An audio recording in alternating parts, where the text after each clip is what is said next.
It was interesting last night. I actually did talk to some scouts last night. My first question for them was, what is sustainability? And to their credit, I was quite amazed at their answers. It wasn't focused on recycling. It wasn't focused really on anything. It was really on the broad idea of what sustainability is and what it means, what's going to mean even more to them than it does to us probably. But it was very it was interesting. My job today, I guess, I decided that it was my job, I guess, was just to talk about some of the things we're doing in operations with regard to sustainability. And started with the building maintenance, and it's not control, it's construction. You'd think I'd know that, but I don't know how many times I've done this, but it's building maintenance and construction. And this is by no means an inclusive list of everything they do. These are some of the things we picked out over time just to put on for the presentation. But water bottle refill stations, that number 14 is not right. That's probably about 2 years old. I bet it's double that by now if I was just guessing. How many bottles they save, I don't know. Housing services, I saw Jackie Melanie in the back, but they're also doing that in the housing units. They do metal recycling. They're putting in LED lighting every chance they get. When we actually have the incandescent bulbs in the warehouse, we're going to have to figure out how to get rid of them, because as we convert over, we're putting in LED every chance we get. If we do a remodeling or if we do a relamping anywhere. Dual flush valves, paperless processes. If you've turned in work orders and things, it's all through our computer system now. You don't have to, there's no more paperwork, and it actually gets, a lot of the work gets accomplished without creating paper as well. Grounds maintenance, you mentioned xeriscaping. You're starting to see that around campus. Desertscaping, not quite, it takes a little bit of water to keep it going, but not much, and probably not much in addition to what we already get as far as rainfall around here, depending on what day you're here. Water conservation, they take care and maintain all the fountains on campus. It's a bigger deal than you think, but just some of the times you don't see the fountains running, they just shut them down. It's just better not to run them, and it's not necessary all the time. I took out a lot of my pictures and things, but you ought to see these guys making mulch. When they trim the trees around campus, they collect all those limbs. There's a big pile of them out here west of us. They actually have to bring somebody in. It is a huge operation when they're making mulch, and that mulch is put back onto campus, obviously, in the flower beds and things. Utilities, lawn talked about a lot of the things I usually talk about when I'm talking about operations and sustainable efforts and things, because a lot of it, to me, it's important to do all the sustainable ideas, but there's a dollar sign tied to a lot of things, and in the energy, there's a lot there, and a lot's been accomplished. But in utilities, obviously with the size of the air handlers we use on campus and the production of cold water and heat, there's a lot of energy used there, but some of the things they're doing over there, and I don't want to overlap with lawn much, but just the cooling towers, they use well water to run the cooling towers for the chill water production. They've introduced new controls to manage that water in there. That's actually a picture of a water tower right there. It's the coolest place on campus in the middle of summer. It is nice. You like evap cooling when it's dry and evap? Oh, that's perfect. You can just stand right there. The building run times that Lon mentioned, variable frequency drives. I had to actually ask what that was about 6 or 7 years to figure out what that 6 or 7 years ago to figure out what that was. But they actually had a lot better controls around campus to control things. A water side economizer, until it gets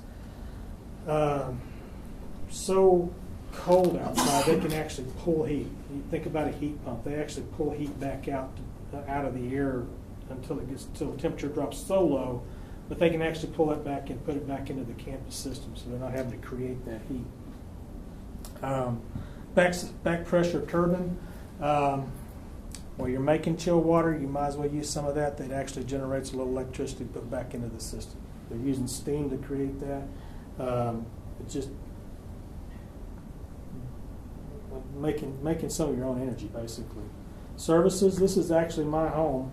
Red Raider Shred, we started a couple of years ago, I guess FY15, a baling and recycling service. it's amazing what we've done. 323 bales in really less than a couple of years. 227 plus tons of paper have gone through there. It's 10 semi-truckloads of paper from the campus. I know we're not getting it all, but we get all we can. And that's going back to the pulp factory, so it turns back into paper. Actually, I think they're taking it down to Mexico right now. One of the things we're doing, we've partnered with the Information Technology Division to do the Shred Week. We just finished that a couple of weeks ago. Help departments get their old stuff cleared out. We also partnered with Sam Seagram's group to do hard drive shredding. Very little use of that so far. I think people are just so leery of those hard drives and things, but when we get through with them, they're actually in chunks about like this. It literally grinds them up.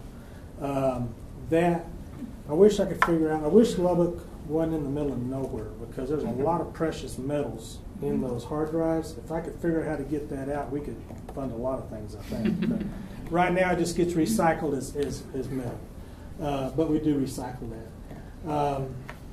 Let's keep rolling here. I'm just going to skip through some of this. We do recycling collection and with the custodial services in the E&G buildings.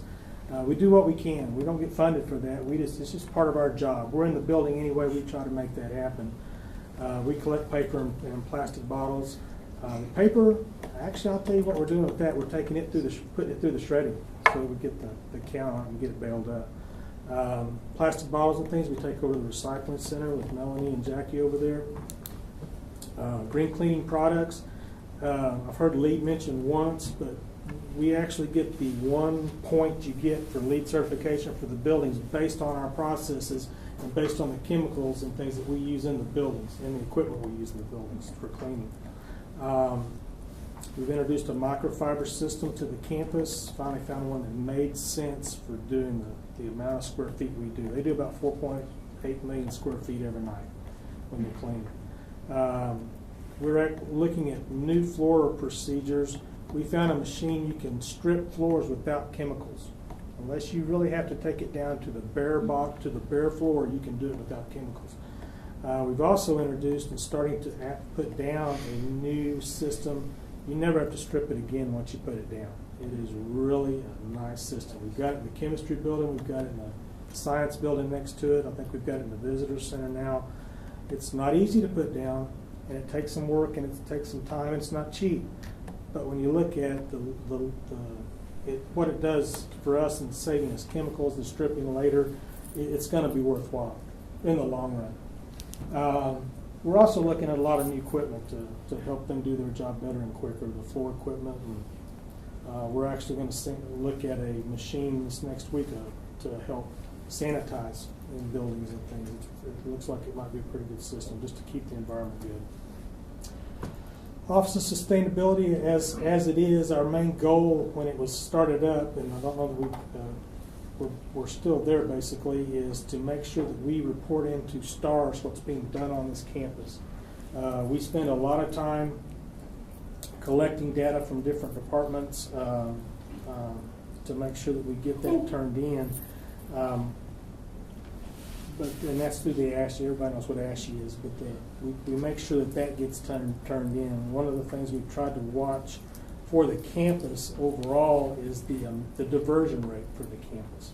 You'll see the bars. No, you won't see the bars. I'm sorry. Yeah. This is the recycling. This is what was diverted from the landfill. The ones you can't see are way up there. Okay, it's huge. When we started tracking this in 2010, we were at 8.7% for diversion rate. Now we're at 15.8. So we've almost doubled it. That sounds pretty good. But the thing, I think one of the things that makes it so hard around here is the fact that for about $32 a ton, you can take it to the landfill. We're not in an area where you can get a lot of buy-in for the cost that it takes to recycle sometimes. So the things that Housing Services does over there is pretty amazing, and they contribute a lot to this. We've looked at single stream, but you can't do it. I mean, we couldn't get somebody to come in and do it just because it costs too much. The only place you can take it, the closest place is Dallas, and it just costs too much to get it Some additional thoughts, we're putting in some new processes at the central warehouse, cuts down on travel time, getting stuff here, just-in-time inventory. It's going to be pretty neat as you see. It's a partnership with Granger. You'll see that coming into play over the next few months. Dumpster monitoring system. If nobody's ever dealt with that, but to keep one of those trucks running, that is an absolute chore. We have 4 of them at any given time. We probably have 3 running. Sometimes it's 2, and sometimes it's 1. And generally, we can usually keep 1 running. But they're quite a trick. There's actually systems out there now that monitor and tell you when the dumpsters are filled up. We're looking at that because if we can tie that into a routing system, we can cut the trips down on campus a lot. That's going to be a huge fuel saver for us. And hand dryers in the buildings. The number 1 purchase for custodial services, hand towels, might even be the number 1 purchase for the campus. Hand towels that are used on this campus. It's unbelievable what we use, and you can't recycle them. I've tried. The best you can do is compost. Composting is not really something big in this part of the world, but we're looking at ways to cut down the purchase of those hand towels. This is usually my last slide. There you can see that. It ain't easy being green, but to me, and the more I've gotten into this over the last few years, it really does, it's geographic for us. There's a lot of options. If you go down south to one of those big universities, they have people begging for their stuff so they can compost it. They pay them for that process. We would have to pay to have that done here. And it puts a whole different light on things when you're talking to administration about budgets and things like that versus, are they paying us or are we paying them? So I think there's a long way to go when you talk about Lubbock, Texas, and Texas Tech too. But my full presentation is about 69 slides, and I try to go all the way around campus and talk about the academic programs, the work that's done in the recycling center, the work that's done in operations, transportation. There's a lot more going on campus in the student organizations. There's a lot going on people don't realize, and it's just trying to make sure, get the word out. It's not all bad, but we got a long ways to go. I think that's it.